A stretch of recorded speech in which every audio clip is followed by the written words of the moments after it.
On a cold, silent night, the owner of a house heard some rustling noise at the main door. When they switched on the doorbell camera, they saw a man dressed like Michael Myers, the popular psycho villain character from the slasher movie Halloween, standing outside their door. The story you are about to see is a dramatized animated version of this found footage. I live in a small town in Minnesota. My dad works in the factory and often stays on the road to deliver goods from one place to the other. My mom works at the local bakery, so I am used to staying alone in the house. So this one afternoon, I came home, took out the big tub of chocolate ice cream from the freezer, and sat down in front of the TV as usual. After searching for 10 minutes, I couldn't find anything fun to watch just when I heard a knock on our door. At first I thought I had made a mistake, so I didn't get up and continued watching TV. But then I heard the knock again. Someone was knocking very slowly at our door, like tap, tap, tap. The knocking order was prolonged in a very creepy way. As our dad is mostly out, my mom made him install a doorbell camera on our entrance. And thank God she did. I was strictly instructed to never open the door without checking on the screen. So I got up, walked to the entrance, and asked, "Who is it?" "Open." I wasn't expecting to hear such a spine-chilling voice, so for a few seconds, I couldn't say a word. Then again, the voice came. "Don't make me wait. Open the door." With shaking hands, I switched on the doorbell cam screen, and as soon as the recording popped up, I almost had a heart attack. A man dressed like Michael Myers was standing outside the door. His mask looked even more distorted than the one used in the movie. Now, I am a 13-year-old, skinny, average-height teenager. The man, on the other hand, looked quite muscular and heavy-built. He brought his mouth close to the camera and screamed. "Can't you hear? How many times do I have to say, open the damn door?" What the hell do you want? "I just want to come in. I've been here already. So, let me in!" Look, man, you're obviously at the wrong house. So you better leave, or I'm gonna call the cops right now. By this time, I was sweating in fear. My breath got abnormal, and I just prayed to God for making this man go away. But hearing the cops, he lifted his hand, which had a huge knife, and punched on the door and kicked it in anger. He then took a few steps back and said, "I will be back," and walked away. Feeling terrified and scared, I called my mom immediately and told her about this man. She calmed me down, saying someone was probably trying to prank me as Halloween is on the way. But I knew this man was serious. His voice and his words didn't sound like a prank. I begged my mom to come home soon, and she did that day. But the entire evening, she went on explaining how it was nothing to be worried about. We ate dinner and went to bed.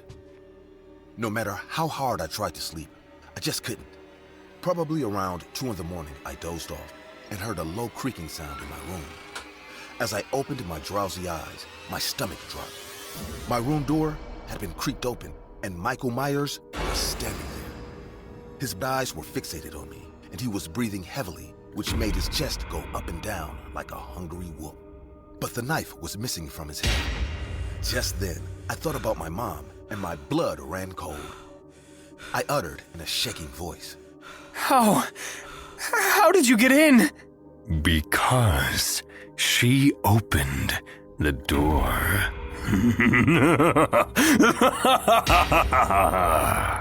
What? Mom! I screamed for my mom sitting in my bed. I was about to start crying when a bolt of huge lightning struck at some distance, and for a second, I closed my eyes. Once I opened them back, the man was gone. My room door was closed, and everything was completely normal, as if the man was never there. After calming myself down, I slowly got up and tiptoed out of the room. The main door was closed, and there was no one in the house. I peeked inside my mom's room, and she was asleep like a rock. Thinking it was all my disfigured imagination, I blamed myself and went back to bed. The next morning, I didn't say anything to my mom. I left for school and my mom left for work. In school, I could hardly concentrate on my studies. My best friend Matt was absent too, so I decided to bunk the classes after recess and return home early. I wanted to take my mind off, so I planned to play some video games and get some sleep after going home. But after recess, when I came home, things were different. I used the key under the mat to enter the house. Once I got in, I could hardly believe my eyes. All of our furniture was scattered and broken like a rampage took place here. And the sound of metals clanking can be heard from the kitchen. The blood in my veins started rushing 3 times faster in fear. I grabbed my baseball bat and slowly walked to the kitchen. What I saw changed my life forever. The kitchen tap was running, and the man, dressed like Michael Myers, was standing in front of it, facing his back at me. He was going through the kitchen drawer, looking for something. Suddenly, he turned around, and our eyes met. He got perfectly still, and then said in his demonic voice, "Do you know where she kept the knife?" What? How did you... Oh, this isn't a dream. Oh my God, last night you were actually here. My head started getting heavy. I was so afraid that I thought I would faint, and that's when I heard my mom speak in a creepy voice. Oh, Michael, I'm ready. I turned around towards the stairs and saw my mom coming down wearing her wedding dress. She had lots of makeup on her face, which made her look horrible. Her eyes were different. Her stare creeped me out. Mom? The moment I said this, she stopped. She obviously didn't expect me to be home at this moment. Seeing me standing at the end of the stairs, her face turned pale. In a fumbling voice, she said, Jeremy, what are you doing here? Mom, you know him? Look, Jeremy, it's nothing. Michael and I like spending time together when your father's not home. Otherwise, I get so lonely. You understand, right? I was spellbound. My mom is having an affair with this psycho guy? I couldn't take this anymore. I slowly stepped back to the main door. The man now came out of the kitchen, and my mom, too, came down the stairs. I spoke while fumbling. Who is this guy? And why is he dressed like Michael Myers? Baby, you know how different people like different things, so... Oh my God! Is this some kind of sick fantasy you two play out? Oh, holy smokes! I didn't stay for her answer. I ran as fast as I could and heard my mom yell. No, it's not what you think. Please, come back. But I am not going back. It's been 2 days. I am living in this small tunnel right near the railroad. I can hear the sheriff's car patrolling this area every 12 hours. I know my mom has asked the cops to look for me. What I don't know is that, did she tell the cops about her psycho admirer? I bet she didn't. I am waiting for my dad to come back tomorrow. His truck will pass from this area, and the moment I will see him, I will tell him everything. Till then, I am going to live undercover. I don't trust my mom, and I do not trust the man under the Michael Myers mask. Hey guys, I hope you're enjoying the video. If so, please leave a like. And also, a small percentage of people that watch my videos are actually subscribed. If you want to support this channel and make this channel reach the 1 million mark, please consider subscribing. It's free and you can change your mind later. Enjoy. We can't answer the door right now, but if you'd like to leave a message, you can do it now.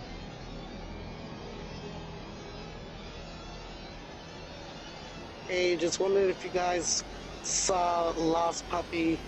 He's a pit bull. Blue nose. I believe he came in your yard, but I don't want to look without your permission. Hey, you at the wrong house, dog. In this footage, you can see a man with his face covered by a bandana, sunglasses, and a cap, who continually takes a gun out of his pants pocket. He is knocking on the door of a house and asks permission to enter the yard so he can look for his puppy. When the owner doesn't allow it, the man leaves, but that doesn't guarantee that he won't come back. The story you are about to see is a dramatized animated version of this scary found footage. I've always known how dangerous this world is. During my childhood, my Hispanic mom used to be very cautious. In fact, she took care of me too intensely, in my opinion. But ever since I became the dad of my 2 adorable twin daughters, Ava and Ella, I've started to understand my mom better. Out there, we are always in danger. You never know what kind of maniac who wants to hurt your children, your partner, or who you will meet. But have you ever thought that they could come to the door of your own house? It was a Sunday, the day it happened. My family and I were all home, enjoying a lunch that my wife and I had prepared. Daddy, Yes, Ava?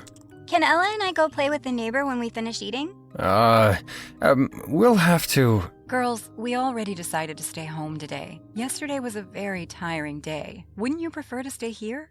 But Mommy, Your mom is right. Didn't you play with your cousins enough yesterday? can we go alone? Immediately, the answer to her question formed in my mind. Our daughters were only 6 years old, so they were too young to go on their own just yet. No, girls, I'm sorry. But Daddy... You'll have to play at home today. After that, we continued to eat normally, although my daughters seemed upset. I was talking to my wife about work matters when suddenly something started to sound. It was the front door. Someone was knocking. I thought you weren't expecting anyone today, darling. Maybe it's a neighbor. I'll go see.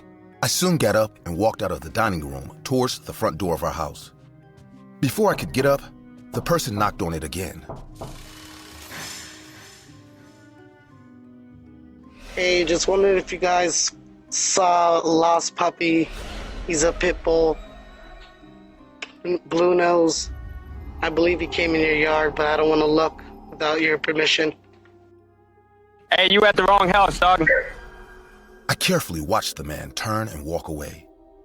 Even though the bandana, sunglasses, and cap he was wearing didn't allow me to see his face, he didn't look like any of the surrounding neighbors. Why would a person come to walk his dog here, and how could he lose them? The situation was very strange, but mostly I was worried about how covered he was, so I was relieved that he was gone. I guess I returned to the dining room with a worried expression on my face, as Emily's smile, who was laughing in the company of our daughters, faded and was replaced by concern as soon as she saw me arrive. It didn't take long for her to get up and walk towards me. Mommy? When she reached my side, she took my arm and led me out of sight of the girls. Are you okay, honey? What happened? Who was there? A man. A man? Who? I don't know. He wasn't a neighbor. I couldn't even see his face. He was wearing a bandana, sunglasses, and a cap. What? Oh my god, what did he tell you? Something about a lost puppy he saw wandering into our yard? He wanted us to give him permission to enter. I don't know what kind of people he thought we were, but, I'm not that dumb. Oh my... Has he left? Did you see him walk away? Yes, darling. He's already gone. Since I noticed that my wife was on the verge of an anxiety attack, I gave her a hug for several seconds. When we parted, she said, I'm not hungry anymore, honey. I'll start cleaning. Together we returned to the dining room, where our daughters were laughing as they finished their lunch, totally oblivious to what had happened. Seeing me, Ava shouted, Daddy, can we go play? Of course you can, my girls, but you have to finish your food first. Yes, Daddy. Looking at my daughters in high spirits made me the happiest person in the world. But that joy faded once the man appeared in my mind. I tried to stop thinking about him when I walked into the kitchen. I couldn't help but notice that my wife's hands were shaking as she washed the dishes. In fact, at one point, she slipped one of the glasses and it fell to the floor. Of course, it broke. Honey, I'll take care of this. Go rest. I continued washing the dishes when suddenly I heard the sliding doors that connected the house with the garden were opened. I immediately started running towards it, but luckily, it was only my daughters who were there. What's wrong, Daddy? Didn't I tell you that you can't go out? But you let us play in the garden. You didn't tell me it would be in the garden. Just stay in the house. Both of them did as I told them, while their eyes filled with tears.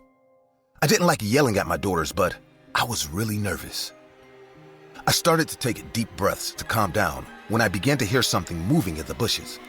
Concerned, I approached them. It was then that I saw him. There, sitting on the ground to hide, was a boy. He was perhaps only a little older than my daughters. He was dirty. His skin was bruised all over, and it looked like he hadn't slept or eaten in days. I was really confused, but what I did understand was that the child was in danger since his face expressed terror. Before I could speak, he put his index finger between his lips, trying to ask me to keep quiet. What a coincidence. A voice was heard behind me, so I didn't hesitate to turn around. My heart started beating fast when I saw the man. I immediately had a bad feeling about the boy. What are you doing here? Get out! You gave me no choice. I had to come find my lost puppy. There is no puppy here. Go away. Don't lie to me, man. He's right there with you. Come here, puppy.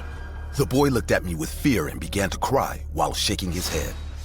Don't you have a brain, dog? Come here right now! If you try to get close to him, I'll call the police. You wouldn't dare, coward. Suddenly, the man pulled a gun out of his pants pockets and pointed it at me. At that moment, I was in shock. I began to feel how my skin was covered with sweat due to nerves. Give me my puppy. Or would you rather die?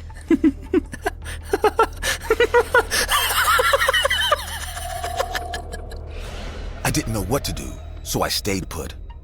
Luckily, a police car was soon heard arriving, which scared the man and made him leave.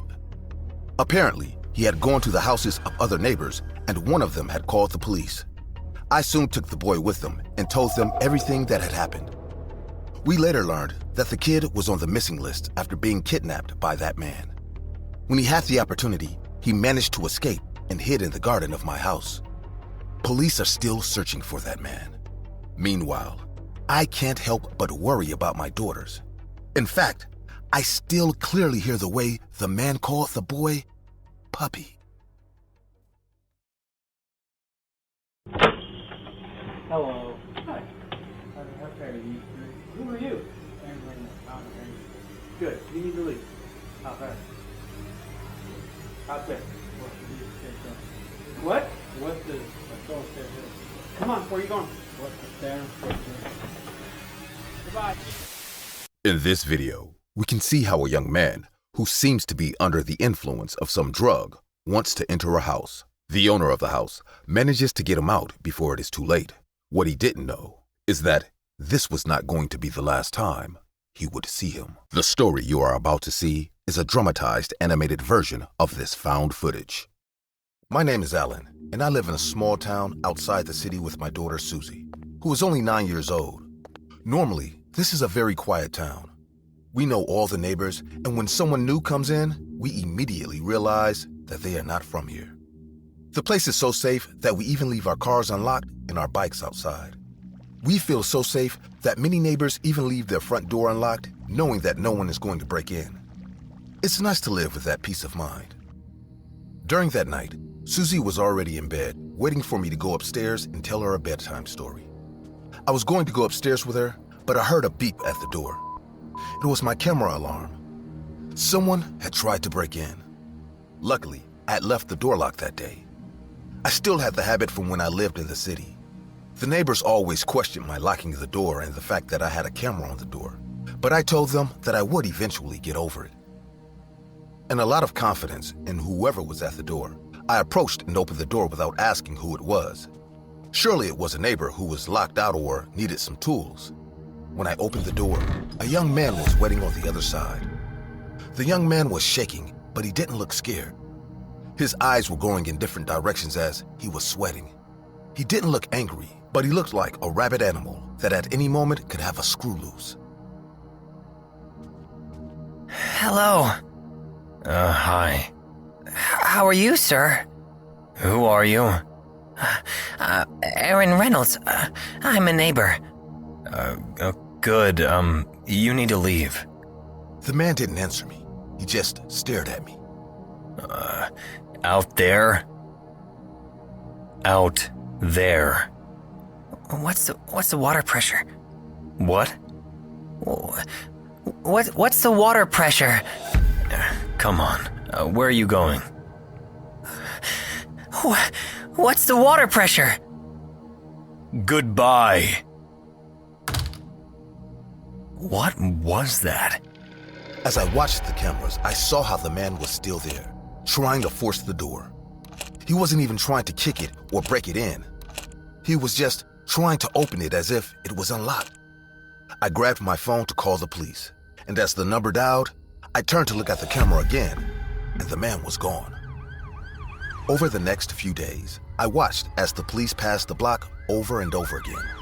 This should have made me feel safer, but it only made me think that they still hadn't found the man. I didn't feel safe leaving my daughter alone in the house while a psychopath was on the loose. So I took her shopping with me. One day, Susie was late getting changed, so I went upstairs to hurry her up. Susie, come on, honey, we're gonna be late. As I opened the door and looked ahead, I dropped my keys and my eyes widened wider than they had ever been. As Susie innocently played with a toy car, the psycho from the other night was behind her, sitting on the floor, combing her hair. My heart started beating wildly, and I began to breathe hard and sweat. My whole body was cramping, but I couldn't scream. It would scare Susie. What are you doing here? I was combing Susie's hair while she played with her car. You also came to check the water pressure. Yes. I came to see that, too. His appearance was a mirror of the other time. The man was trembling nervously and breathing heavily. He seemed absolutely focused on combing my daughter's hair, who was unaware of the danger she was in. Susie, sweetheart, I told you that you shouldn't talk to strangers. Saying this was a bad decision. I could see how the man got annoyed with my answer. He began to tremble more and more, and his eyes pointed in my direction. But what scared me the most about this was not the man, but my daughter's response. But Daddy, Aaron is not a stranger. What do you mean, Pumpkin? He's with us every night. He always walks down the hall when it's bedtime. My blood froze. You're gonna kick me out again, aren't you?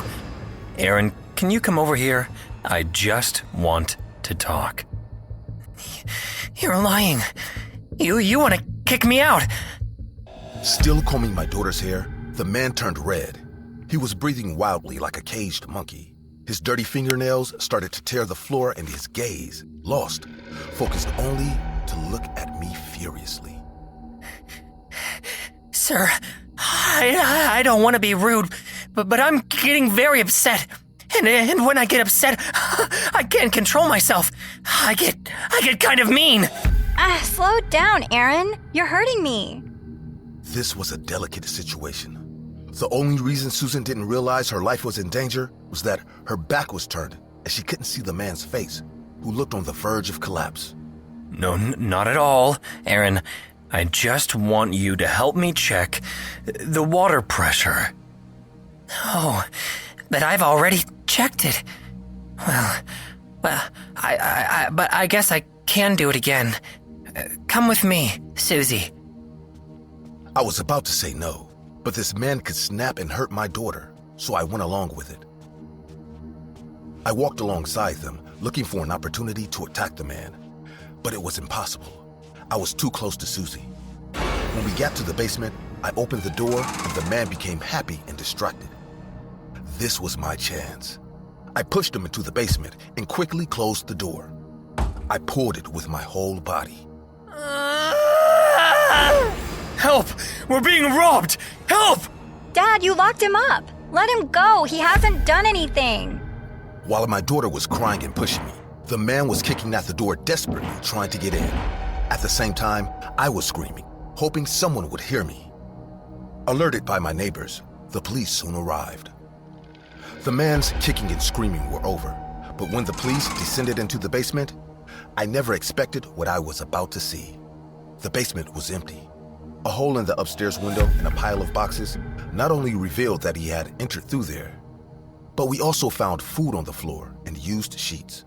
While the police searched for him all over town, the man was under my own roof, sleeping in my basement. In the days that followed, I filled the windows with cement and locked the basement. The police asked me not to tell anyone about what happened in our small town, as they did not want media attention. The whole town found out what happened. They were never able to catch this man, and it is suspected that he is no longer in town. But from that day on, no neighbor leaves the door of his house open.